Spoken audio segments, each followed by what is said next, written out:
As we have seen, there are pluses and minuses to the partnership arrangement. The partnership's reach is extended. The Rothschilds, after all, had a branch in Italy, and they had a branch in London, and then later on they had one in New York. The reach of each of the partners is extended, as I say, but so is their vulnerability. They can deal all over the world with anyone on behalf of each of them, and their credit is good, so people are willing to deal with them. But anything that one of them does could, as I have said, ruin all of the others. As I've pointed out, it is often the case in partnerships that one or more of the partners might just contribute the money to the partnership, the capital, and the others contribute the effort and the know-how. For the first group of partners, it is a way to invest, and it can make them rich, but it can also ruin them. So many investors do not want to invest in a partnership with too much risk.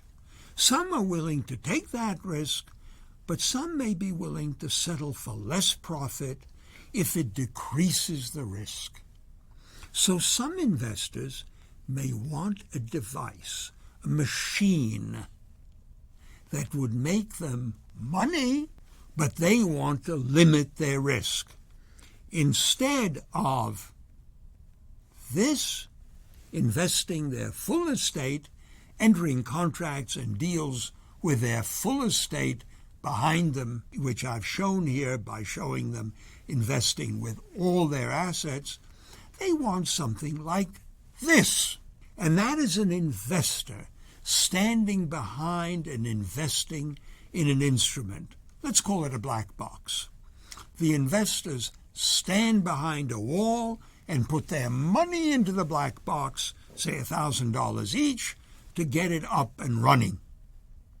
Maybe give it a good set of gears, strong legs, pay someone to be in charge of it, and they hope that the black box will work well and prosper and pay back $1,500, $2,000, $5,000 for each share.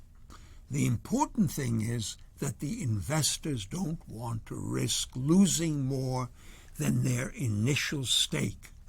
What they do is they put their $1,000 into creating this black box mechanism, and they can get back a part of that entity. They own a part of the black box. They have a share in it, and they and all the investors are shareholders. If black box prospers, then as black box makes good contracts, does good business for them, it becomes worth more and more. If the black box is ever dissolved or shut down, then the investors, the shareholders, can cash out their shares, all the money comes out, and they may end up taking out more than they put in, or they could get less. It depends on how it goes. Or, without dissolving black box, one shareholder can just sell her share in the black box to somebody else, and now that other person has the share in black box. Of course, black box can suffer a disaster, and then, unlike the partnership, all that the investors lose is their initial stake. They are shareholders, not partners, and what each owns is a share in black box. Black box is a corporation. The corporation is an entity, and it is the entity that does the business, that makes the loans, that sells the bottles, that does whatever it is that corporations do.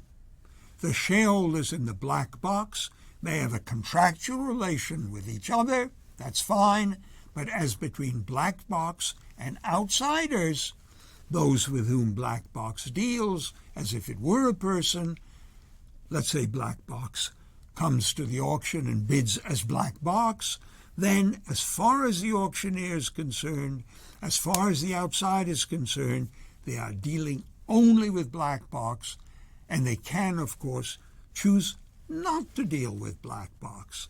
They might not want to deal with a corporation, but if they do, they know that all they can collect at the end of the day is what black box is worth. They can't reach further and get at the investors.